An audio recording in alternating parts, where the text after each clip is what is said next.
Well, kalau background saya sih dan kenapanya sih sebenarnya gini sih, panjang story-nya. It's a 20 tahun cerita gitu ya.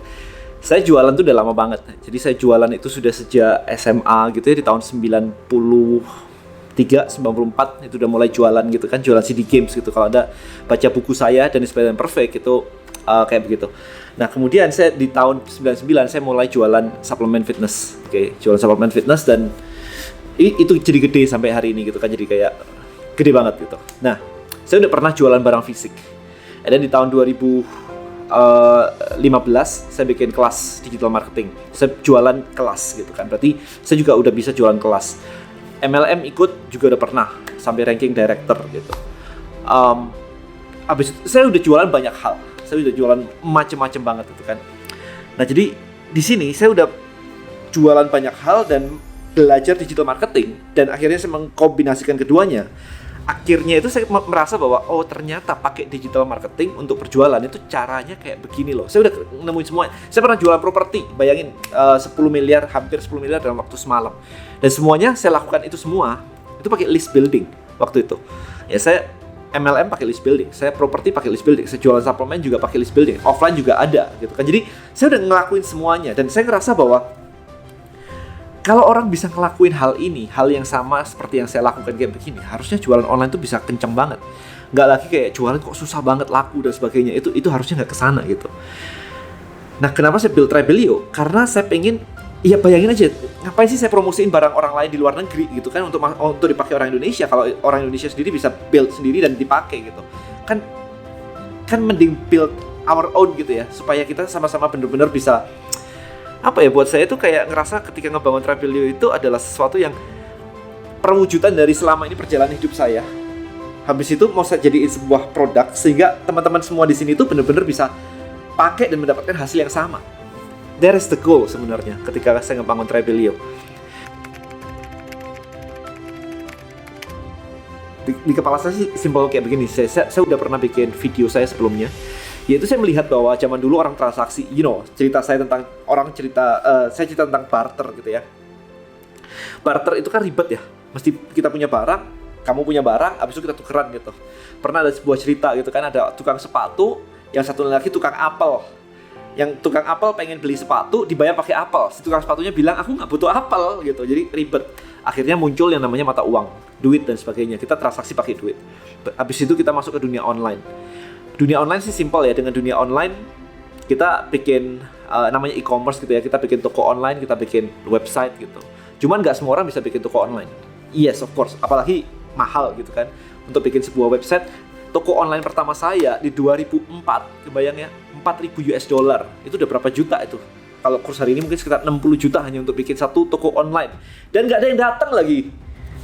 Itu benar-benar udah kayak apa ya, katalog online saya bilangnya, bukan toko online, katalog online, karena ya nggak ada yang datang gitu aja. Ada di era itu banyak sekali orang apa ya, pakai platform ya, ada Shopify, ada Magento, ada BigCommerce, macam-macam. Habis itu dipermudah dengan adanya marketplace ya, orang nggak harus lagi spending duit banyak-banyak bikin online shop, tinggal buka akun di marketplace. Nah, habis buka akun di marketplace tinggal upload aja. Cuman menurut saya ini penyebab perang harga. Apalagi barang bisa dikumpulin dalam satu halaman begitu, diurutkan berdasarkan harga termurah.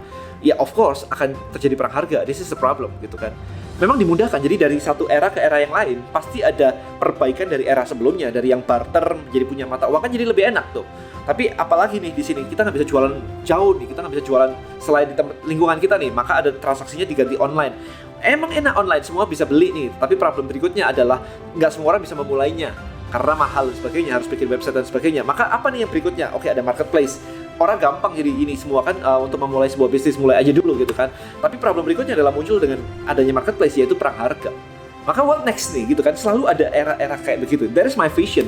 Maka saya mengatakan next step-nya adalah trade commerce, dimana tetap mudah, orang bisa upload produk dengan mudah, nggak perlu bikin website dari nol, dengan harga yang kayak puluhan juta kayak begitu, website dari nol, langsung aja upload, habis itu kumpulin orang di sebuah tempat. Kita sekarang sudah terbiasa ngumpulin orang sebenarnya, ya, you know lah, dengan kayak begini, YouTube kayak begini kan, ada subscriber, ada followers, Instagram juga, Telegram juga, kita tuh sebenarnya sudah biasa sebenarnya dalam konteks ngumpulin audiens?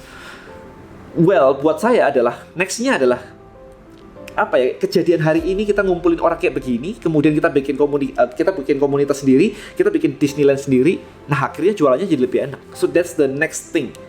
Itu sih visi saya dengan Tribelio.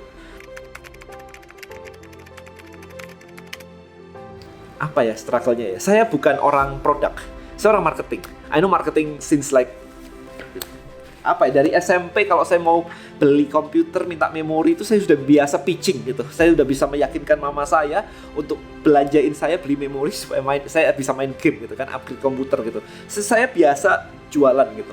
Saya nggak biasa bikin produk, especially in IT. Ya Anda boleh bilang saya gaptek lah ya.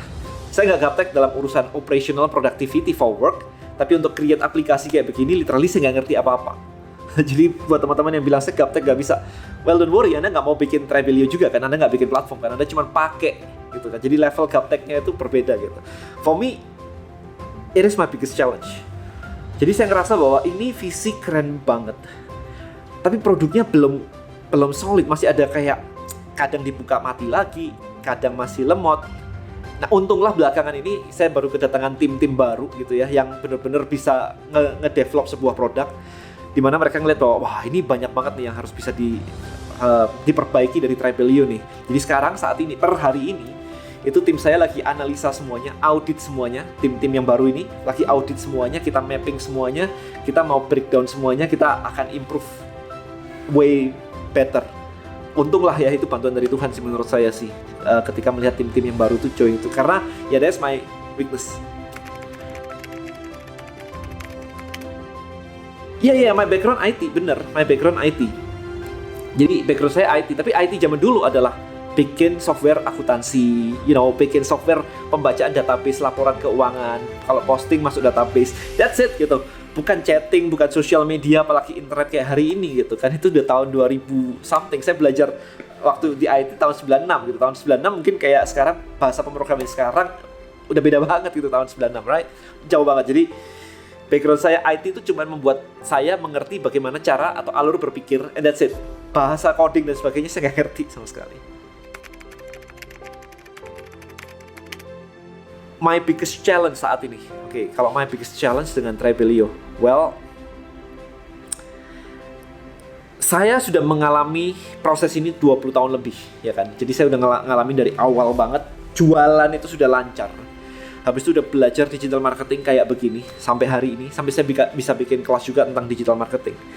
My biggest challenge adalah orang di luar sana yang pengen diajak untuk bisa sukses dengan menggunakan aplikasi Tribelio. Mereka tidak memiliki background yang sama dengan saya. Disuruh jualan nggak bisa, disuruh jualan acak-adul, ngaco banget. Jualan doang loh, ini kita belum ngomongin pakai platform dan sebagainya ya, belum ngomongin tentang teknologi dan sebagainya. Literally one on one jualan, itu aja nggak bisa. Jadi ngajarin mereka untuk jualan itu setengah mati. Yang mereka bisa hanyalah uploading, bukan marketing atau selling. Uploading, upload di Instagram atau upload di marketplace, and that's it. Man, it's not selling, it's not.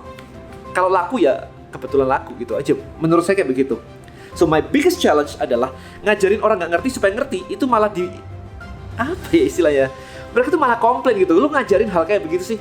Kan mending mulai aja dulu. Kan mending gini, diajarin business plan, mereka bisa komplain kayak, buat apa business plan? Kan yang penting mulai aja dulu. Business plan bisa belakangan. Oh my goodness. Itu kata-kata orang yang tidak pernah punya business plan dan tidak pernah berbisnis loh. Sementara saya udah ngelakuin 20 tahun. And suddenly ketika diajarin, dia lebih pintar dari saya. There's my biggest challenge saat ini. Itu. Kedua adalah ngajarin orang itu memang challenging. Karena simply orang tidak tahu dikasih tahu hal yang mereka tidak tahu itu bukan banyak yang, ya ada yang berterima kasih, yes.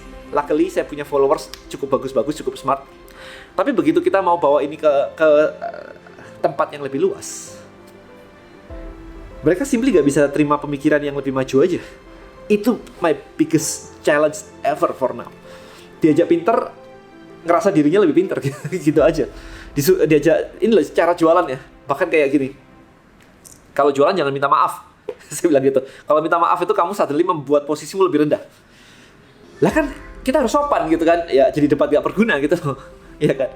hal-hal kayak gitu tuh yang menjadi my biggest challenge saat ini untuk mengedukasi mereka. Dan kebanyakan dari kita itu tidak biasa diedukasi di luar sekolah. Bayangin aja, kita sekolah itu supaya lulus, that's it, supaya lolos saya bilang. Bukan supaya pinter dan bisa, supaya lolos. Maka kita masih kesulitan kerja kan kalau misalkan sudah lulus, masih kesulitan kerja tanpa ijazah dan sebagainya.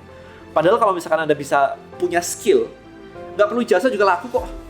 Ya kita nggak ngomongin yang spesifik ya, kita in general untuk dapat duit tuh nggak perlu ijazah. In general dulu nih ngomongnya nih. Tapi orang kita tuh nggak biasa belajar. Coba lihat YouTube yang paling rame apa? Bukan YouTube pelajaran memang, bukan YouTube tentang kayak beginian, tentang digital marketing yang by the way kalau ada follower saya, materi saya selalu berat banget. Memang sengaja saya gituin. Saya mau milih follower saya kok. Kalau yang diajak mikir berat gak bisa, mending gak usah follow gitu aja. No. Karena saya suka ngomongnya yang deep thinking banget.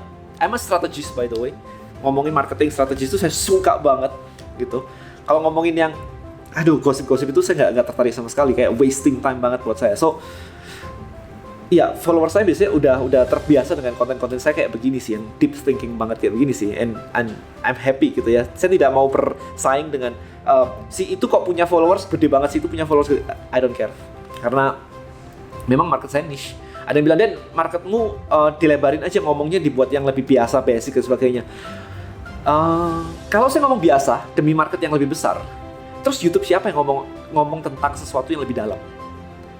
YouTube siapa coba? Saya nggak kejar-kejaran naikin followers sih. Saya cuma pengen berbagi sesuatu yang ada di kepala saya, bahwa itu deep banget, ya memang itu deep banget, selesai gitu.